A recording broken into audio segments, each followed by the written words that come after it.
त्वचेच्या सर्व आजारावर अत्याधुनिक मशीनद्वारे उपचारासाठी व त्वचेचे सौंदर्य खुलवण्यासाठी अत्याधुनिक मशीनद्वारे ट्रीटमेंटसाठी एक वेळ अवश्य भेट द्या डॉक्टर स्वाती पाटणकर यांच्या डॉक्टर स्वाती क्लिनिक व डर्मा केअरला। इथे skin polishing, chemical peeling, skin whitening, fairness treatment आदींबरोबर त्वचेवर आधुनिक उपचार करून आपले सौंदर्य खुलवले जाते। त्याचबरोबर अनेक आजारांवर खात्रीशीर उपचारही केले जातात। चला तर मग आपले सौंदर्य खुलवण्यासाठी एक वेळ अवश्य भेट द्या डॉक्टर स्वाती क्लिनिक व डर्मा केअर, तिरंगा चौक, राजाराम बापू बँकेसमोर, मायनी रोड, विटा। संपर्क 78 23 86 1502। नमस्कार। आज पत्रकार परिषद घेण्याचं कारण असं की आपल्या विटा शहरामध्ये व आपल्या तालुक्यातील ग्रामीण भागामध्ये म्हणा किंवा जिल्ह्यातील अनेक तालुक्यामध्ये म्हणा, ज्या पद्धतीनं अवैध धंद्यांचे उद्योग फोफावलेत किंवा अवैध धंदे फोफावलेत, त्याच पद्धतीनं आपल्या विटा शहरामध्ये, आपल्या तालुक्यामध्ये आणि जिल्ह्यातल्या अनेक तालुक्यांच्यामध्ये सावकारी त्या पद्धतीनं फोफावली आहे। सावकारांचा एवढा नागरिकांना त्रास होत आहे, अक्षरशः सावकारांना मारहाण होत आहे, सावकारांच्याकडून नागरिकांना मारहाण होत आहे। काही सावकार अक्षरशः ज्या लोकांनी त्यांच्याकडून व्याजाने पैसे उचललेत त्यांच्या घरी रात्री कधी कोणत्या वेळेला जात आहेत, त्यांना उचलून घेऊन जातात। एक प्रकार त्यांना किडनॅप करतात असंही म्हणू आपण। कोंडून ठेवण्यात येते त्यांना, 2-2 दिवस कोंडून ठेवण्यात। जोपर्यंत तू पैसे देत नाही तोपर्यंत तुला सोडवणार नाही। तू कुणाला फोन करायचे कर, तू कुणाला बोलवायचं बोलव, हितपर्यंत त्यांची भाषा आहे। हे पुरुषांचं झालं। हे महिलांना अक्षरशः अश्लील भाषेमध्ये शिव्या देतात, महिलांच्या अंगावर जातात। असंख्य प्रसंग आहेत आपल्या विटा शहरामधले, आपल्या तालुक्यामधले आणि जिल्ह्यातल्या अनेक तालुक्यातून आम्हाला काही फोन येतात की आमच्या तालुक्यामध्ये सावकारकी एवढी फोफावली, एवढा त्रास होतो, एवढी मारहाण नागरिकांना होते, पण आम्ही काही करू शकत नाही। प्रशासन याच्याकडे लक्ष देतंय का नाही, आणि प्रशासन याच्याकडे लक्ष देतं की नाही हा खरंच चिंतेचा बाब आहे। ज्या पद्धतीनं बीडमध्ये तो वाल्मिकी कराड ज्या पद्धतीनं समोर आला, त्याच पद्धतीनं जिल्ह्यातल्या प्रत्येक तालुक्यामध्ये वाल्मिक कराड यासारखी मानसिकता घेऊन राहणारे अनेक सावकार आहेत, लक्षात घ्या। अनेक नागरिकांचे यांनी जमिनी बळकवलेत, अनेक नागरिकांचे यांनी घरं नावं करून घेतलेत। बरं, व्याज त्यानं आहे किती सरकारच्या नियमानुसार? 3%। हे 20% नागरिकांच्याकडून पैसे उकळायला लागलेत आणि तो हप्ता द्यायला आला, हप्ता नाही, तू जेवढे घेतलेत तेवढे पूर्ण पैसे मला माघारी कर।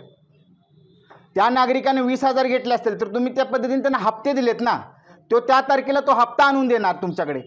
तर तो हप्ता न घेता तू जेवढे पैसे नेलेत तेवढं मला पूर्ण आणून देत तरच मी घेतो, हे हप्ते असे आम्ही काही घेत नाही, असली या हरामखोरांची भाषा आहे। आणि ह्यांना काय वाटायला लागले, आमच्या डोक्यावरती नेत्यांचा हात असल्यामुळे आमचं कोणी काही वाकडं करू शकत नाही। तर बेट्यानो, असं काही नाही। तुमच्या डोक्यावरती कोणाचाही हात असू द्या, ते आमदार असतील, खासदार असतील आणि कोणी मंत्री असतील, बेट्यानो तुम्हाला सुट्टी नाही, जिथे गावचीला तिथं। हा शिवसेनेचा इशारा आहे माझ्याकडून त्यांना। आणि मला सरकारचाही प्रश्न पडतोय की तुम्ही ज्यांना जी परवानगी दिली ती सावकारकी चालवण्याचं, हे गोरगरिबांची घरे संपवण्याची तुम्ही परवानगी दिलेत का?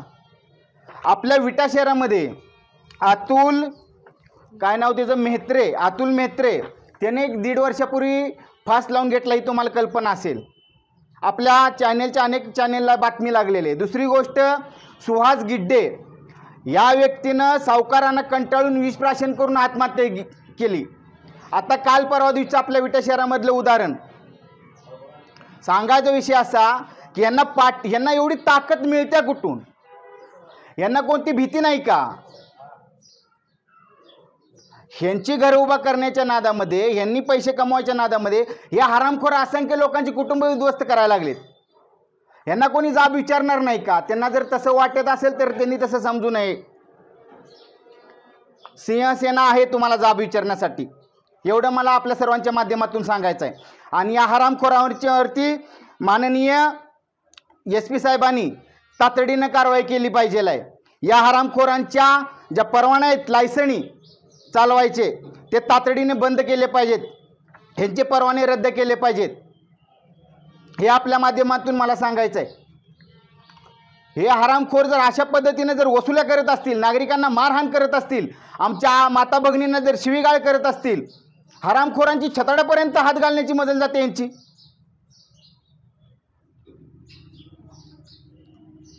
मान्य आमचे विट्याचे पोलीस निरीक्षक यांना माझी विनंती राहील, आपल्या तालुक्यामध्ये आपल्या विटा शहरामध्ये ज्या पद्धतीने सावकारी फोपवल्या याकडे तुम्ही गांभीर्याने लक्ष दिलं पाहिजे आणि या हरामखोरांच्यावरती तातडीने कारवाई झालेली दिसली पाहिजे.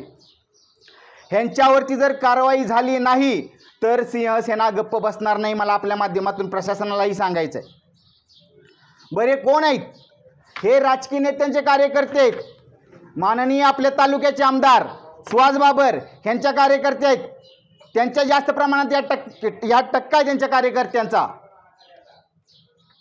माननीय दुसरे आमदार गोपीचंद पडळकर त्यांचे कार्यकर्ते आहेत तालुक्यामध्ये आणि जिल्ह्यातल्या अनेक भागामध्ये. आणि विट्याचे माजी नगराध्यक्ष वैभव पाटील त्यांचेही कार्यकर्ते आहेत यामध्ये. तुम्हाला या जिल्ह्याचं आणि या तालुक्याचं बीड करायचं आहे का? आणि तसं करायचं असेल तर आम्हाला तसं सांगा, मग आम्ही त्या पद्धतीने रस्त्यावर उतरतो. या तिन्ही नेत्यांचे कार्यकर्ते आहेत यामध्ये. त्यांनी आपल्या कार्यकर्त्यांना सूचना द्याव्या आणि तातडीने सावकारकी बिवकारकी तालुक्यामध्ये चालू आहे ही तातडीने बंद झाली पाहिजे. आणि माझी SP साहेबांनाही विनंती राहील, जिल्ह्यातल्या अनेक भागामध्ये ज्या पद्धतीने सावकारी चालू आहे त्याकडे आपण गांभीर्याने लक्ष द्या. कोणते व्यवसाय चालू नाहीत आपल्या जिल्ह्यामध्ये? गांजा मिळतोय, ड्रग्स. आता विट्यासारख्या ग्रामीण भागाचा विटा शहर नगरपालिका जरी असली तरी विट्यासारख्या जर भागामध्ये 14 किलो जर ड्रग्स सापडत असेल 30 कोटीचा, प्रशासन काय करतंय? बरं, नक्कीच आमचं प्रशासन, पोलीस प्रशासन ज्या ठिकाणी चांगली काम करतंय आम्ही त्यांचं स्वागत करतोय. पण हे जर अशा पद्धतीने चालू राहील, काय नाही हो विटा शहरामध्ये किंवा आपल्या जिल्ह्यामध्ये वेसा व्यवसाय आहे, गांजा आहे, ड्रग्स सापडतोय, ते इंजेक्शन कोणतं ते इंजेक्शन आहे, गुटखा आहे, काय नाही. मग नक्की प्रशासन आमचं करतंय काय? प्रशासनाला नम्र विनंती राहील माझी की आपण याच्यावरती कारवाई केली पाहिजे. जय जिजाऊ जय शिवराय. आज पत्रकार परिषद घेण्याचं कारण, पत्रकार परिषद घ्यायचं आमचं अगोदरच ठरलं होतं, पण त्यातच एक सुन्न करणारी घटना काल प्रसारमाध्यमाच्या माध्यमातून आम्हाला पाहायला मिळाली की जे सुळकाईचे तिथं असणारे संगीत दिनानाथ कवडे वय वर्ष 45 आणि त्यांचेच नातलग असणारे संदीप महादेव भागवत वय 50 वर्ष, या दोघांनी काल सावकारी जाचाला कंटाळून आत्महत्या केलेली आहे. अशीच अनेक प्रकार अगोदर पण घडलेले आहेत आपल्या जिल्ह्यात, नवे तर महाराष्ट्रातच पूर्ण. आज महागाईचा आघाडो मुसळलेला आहेच, त्या प्रकारेच अवैध धंद्याचा आघाडो मुसळलेला आहेच. आज आपल्या छोट्यासं शहर असणारं हे नगरपालिका असणाऱ्या या शहरात 14 किलो ड्रग्ज मिळतो. 30 कोटीचे ड्रग्ज इथं आपल्याला सापडतात. आणि तरीसुद्धा ती कारवाई ही सांगली गुन्हे अन्वेषण शाखा करत असते. आणि मग इथली स्थानिक प्रशासन आहे, स्थानिक पोलीस प्रशासन आहे, काय करते? आता ही कारवाई MIDC काही विटापासून लांब नाही आहे, अगदी थोड्या अंतरावर आहे. पण तरीसुद्धा तिथं इतक्या मोठ्या प्रमाणात कारखान्याच्या नावाखाली असे अवैध धंदे चालू आहेत. आणि हे असतानाच सावकारीसारखा महाभयंकर राक्षस, कारण ह्या गोष्टी तुम्हाला दिसून तर येतील, पण ह्या सावकारांचं असे काही धंदे असतात की व्याजदर हा 2% ठरलेला आहे. खरं सांगायला गेलं तर कर्जानं पैसे कोण घेतं हो? ज्यांना गरज आहे, ज्यांची परिस्थिती नाजूक आहे, शिक्षणासाठी, व्यवसायासाठी, शेतीच्या कामासाठी कर्ज घेतली जातात. मग काही वेळेस निसर्गाचा प्रॉब्लेम असतोय, अनेक गोष्टी असतात, एखादा हप्ता थटला जातो. ज्यावेळेस एखादा हप्ता थटतो त्यावेळेस हे लोक फोन करून, धमक्या देऊन, घरी जाऊन अक्षरशः ज्या लोकांनी यांच्याकडून पैसे घेतलेत त्यांची बेआबरू करतात, त्यांना त्यांचे धिंडवडे काढतात. समाजासमोर त्यांना शिव्या घालणं, घरात जाऊन दंगा करणं, त्यांच्या वस्तू उचलून नेणं, महिलांना अश्लील शिवीगाळ करणं, त्यांच्या घरातल्या वस्तूंची तोडफोड करणं, रात्री त्यांना फोन करणं, त्यांना त्रास देणं, या सगळ्या गोष्टीचा त्रास इतका त्या लोकांना होतोय की आज ज्यांना खरंच गरज आहे पैशाची ते लोक पैसे घ्यायला जातात त्यावेळेस त्यांच्याकडे 10% पैसे, महिन्याला 10% पैसे लोक घेत असतात. आणि हा दर कुठला आहे हो? कुठला काढला हा दर? ठीक आहे ना, तुम्ही पैशाची गरज आहे, तुम्ही सावकार करताय. काही लोक सावकारी करणारी लोक असे आहेत की त्यांच्याकडे परवाने सुद्धा नाही आहेत. आणि अशा लोकांच्या, खरंच साहेबांनी सांगितलं तसं, अशा लोकांच्यावर वरदास्त हा राजकीय पुढाऱ्यांचा आहे, मग पोलीस प्रशासनाचा आहे. कुठंतरी यांना पाठीशी घातलं जातं. यांची मजल एवढी जातीच का हो? म्हणजे सर्वसामान्य लोक जर तुमच्याकडे पोलीस प्रशासनाकडे तक्रार सुद्धा करू शकत नाहीत की हा खाजगी सावकार आम्हाला घरी येऊन एवढा त्रास देतो. लोकांची इतकी मानसिकता होती की आत्महत्या करण्यापर्यंत. जर जीवनच संपणार असेल तर तुमचं पैसे कर्जानं घेऊन आणि देऊन, मग तुम्हाला आता पैसे भेटले का? कोरोनाच्या कालावधीत सुद्धा खूप लोकांना त्रास देण्यात आला. त्यांना त्यावेळेस सांगितले की तुमची कर्ज माफ होतील, तुमच्या कर्जांमध्ये कन्सेशन दिलं जाईल, तुम्हाला काहीतरी सवलत दिली जाईल. पण तसं न करता त्यांच्याकडून अगदी अमानुषपणे त्या कर्जाची परतफेड करून घेतलेली आहे. एवढं सगळं होत असताना सुद्धा या राजकीय पुढाऱ्यांचे लागेबांधे आहेत. काय तर मी सरळ सांगेन, राजकीय पुढाऱ्यांचे काही त्यातमध्ये पार्टनरशिप आहे, हे सुद्धा शोधून घेतलं पाहिजे. त्यांनी या अशा लोकांना पाठीशी घातलं नाही पाहिजे. आज तुम्ही म्हणताय की महाराष्ट्राचा बिहार नव्हे, महाराष्ट्राचं बीड म्हणायची वेळ आलेली आहे. कारण आज बीडमध्ये ती खंडणी वसूल करतात आणि तुम्ही सावकारी पद्धतीनं त्यांच्याकडून पैसे वसूल करत असतात. असं करत असताना तुम्ही विचार करा, आज ज्या मातामाऊलीनं आत्महत्या केली, ज्या माणसानं आत्महत्या केली, त्यांच्या घरी त्यांची मुलं असतील, आज त्यांचं सगळं कुटुंब उद्ध्वस्त होतं, कुटुंब देशोधडीला लागते. त्या मुलांनी कुठं बघायचं? आज त्यांच्यावरचं मातृछत्र पितृछत्र हरवलेलं आहे. आज त्यांच्याकडे कोण बघणार आहे? हे राजकीय पुढारी जाऊन विचारणार आहेत? कोणी विचारले का? परत बातमी आली का बाबा तुम्ही का आत्महत्या केली, कशासाठी केली, हा व्याजदर कोणी आकारलाय, एवढा व्याजदर का घेतला जातोय? आणि असं असताना सुद्धा ज्यांनी व्याजाने पैसे घेतले त्यांच्याकडून बेरर चेक घेतले जातात त्यांच्या नावाचे, सहीचे, आणि त्या चेकवर पुन्हा पाहिजे ती अमाऊंट टाकून त्यांना ब्लॅकमेल केलं जातं. परवाच माझ्याकडे एक केस पण आली होती.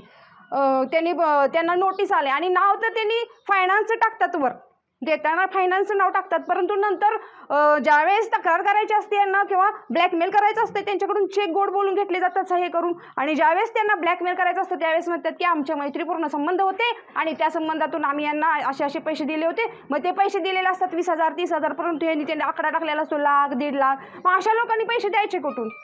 आज माणसाला गरज असत्या कुठंच फायनान्शियलमधून किंवा योग्यरीती मार्गाने, कायदेशीर मार्गाने कुठं पैसे घ्यायला गेले, बँकेकडे कर्ज मागायला गेले, त्याला आणि मग मॉर्गेज करा, त्याला तारण काहीतरी ठेवा, ह्या गोष्टी सगळ्या लोकांकडे नसतात, कागदपत्र नसतात. मग अशा वेळेस लोक कुठेतरी सावकारांकडे जात असतात आणि मग त्यांना इतकी पैशाची गरज असते की त्यांना त्यासाठी 10% व्याजदर सुद्धा द्यायला तयार होत असतात. अशा वेळेस खाजगी सावकारांनी आपली स्वतःची मडी मुस्कटण्यासाठी, स्वतःची घरं मोठी करण्यासाठी इतक्या लोकांच्या मेलेल्या मड्यांच्या टाळूचं अक्षरशः लोणी खातात. त्यांना काही पडलेलं नसतंय. तुमचं घर विका, दार विका, काय वेळी यांनी जमीन हडप केलेल्या आहेत, घरं हडप केलेली आहेत, उद्योगधंदे हडप केलेले आहेत. कारण ते देताना लिहून घेतातच त्यांच्याकडून की आम्हाला तुमच्या ह्याच्या बाबतीत काहीतरी तारण पाहिजे, त्याशिवाय आम्ही तुम्हाला पैसे कसं देऊ. व्याजदर तर एवढा असतोय. आणि ज्यावेळेस व्याज घेतलं जातं किंवा पैसे घेतले जाते त्यावेळेस पहिला हप्ता आहे त्यातून कट करूनच घेतात, पहिला हप्ता कट करूनच पैसे दिले जातात. पण तरीसुद्धा परतफेड करून घेत असताना हे सर्व रकमेची परतफेड करून घेत असतात. हा नियम कुठला आहे? म्हणजे एक गरज आहे म्हणून त्यांनी तिथं जायचं, पण त्यांच्याकडून इतकं चुकीच्या पद्धतीनं इतक्या मोठ्या प्रमाणात पैशाची वसुली करायची.